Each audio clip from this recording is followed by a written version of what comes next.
Salut à tous. Les amis, je vous souhaite la bienvenue sur la chaîne PMU Classe.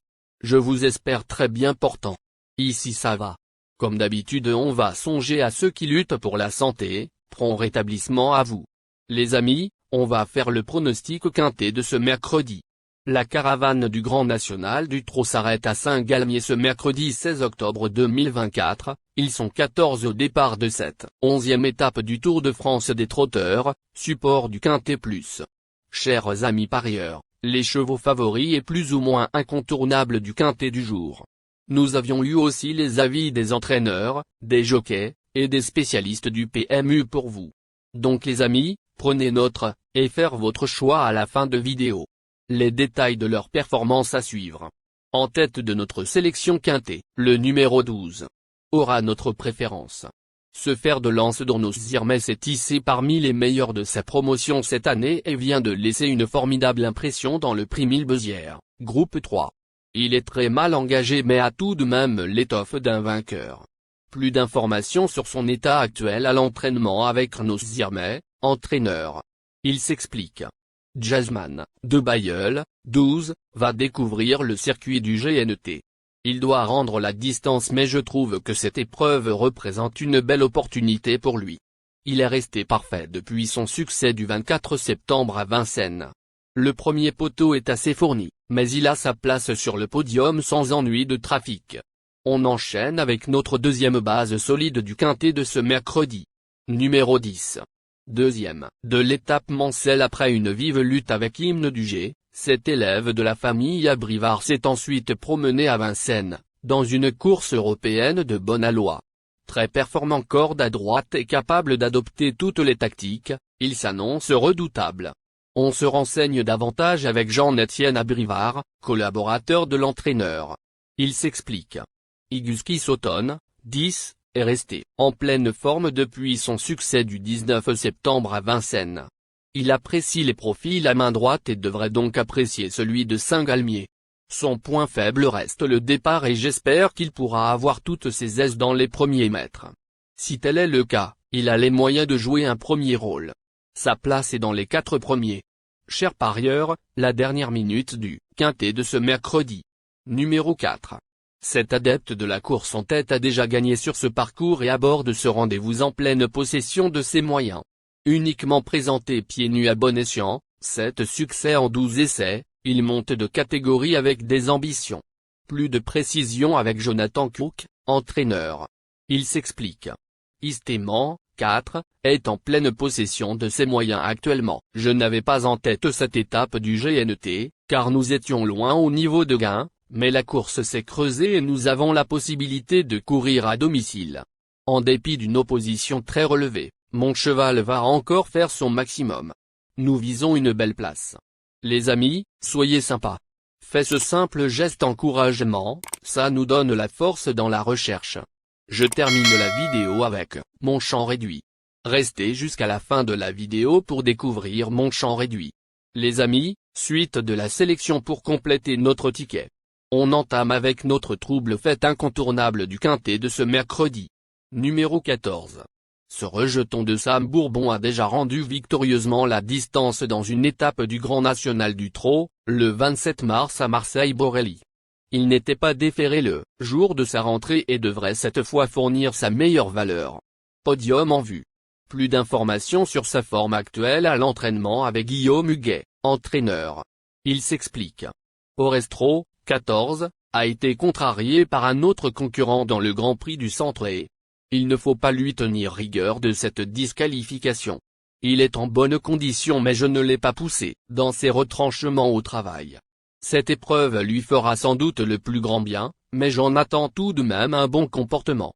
Sans aléas de parcours, il peut jouer les premières places. Nos 2 tocards incontournables du quintet de ce mercredi. Premier tocard en forme. Numéro 9.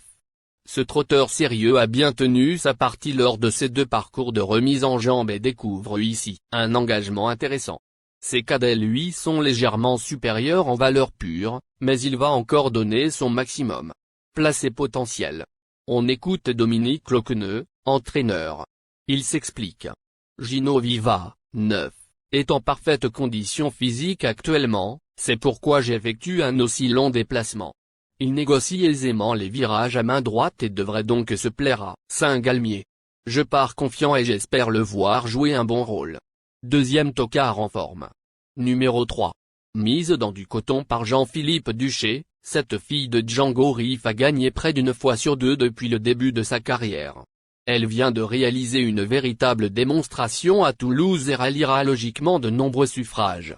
Plus de précision avec Jean-Philippe Duché, entraîneur et driver.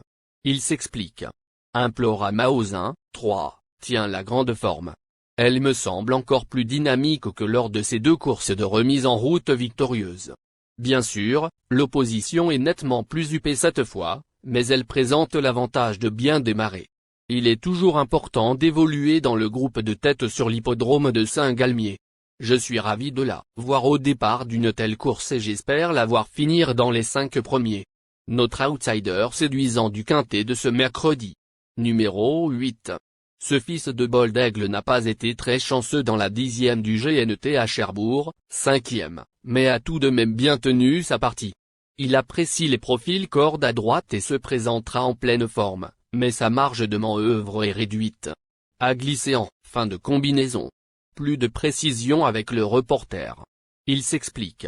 Excellent 3e de l'étape bordelaise, le 19 juin dernier. Holdup du Dijon, 8, nous a ensuite laissé sur notre faim.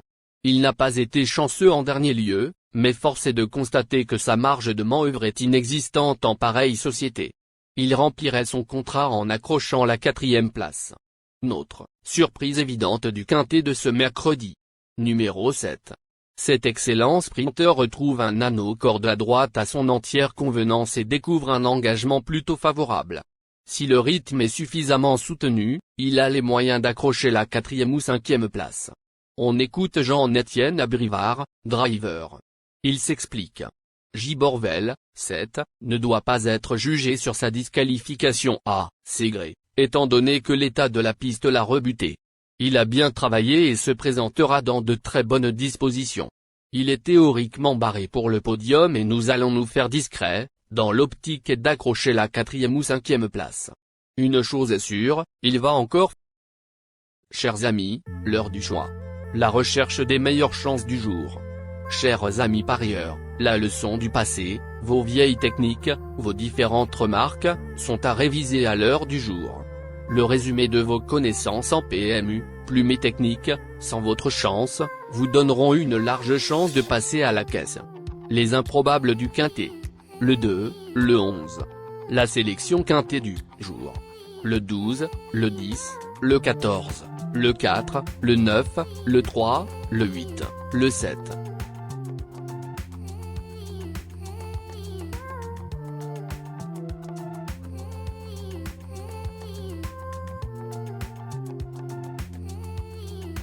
La synthèse de l'analyse du quintet. La minute de la vérité. Le numéro 12, c'est le plus gros favori de la course, il détient le pilier de la course, soyez très prudents chers parieurs. Les 3 atouts du quintet. Le 10, le 4, le 14.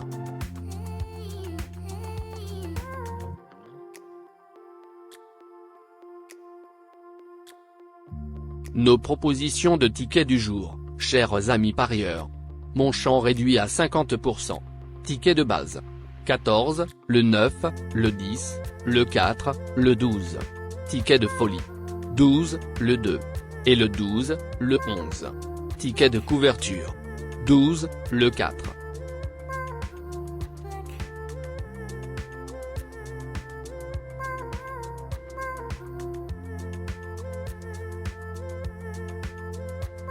Mon multi 5 du jour. 12, le 9. Associé au grand carnet. Le 10, le 14, le 4, le 3, le 8, le 7, le 2, le 11. Merci les amis. Bon jeu à tous. À très bientôt pour la prochaine course. Bye.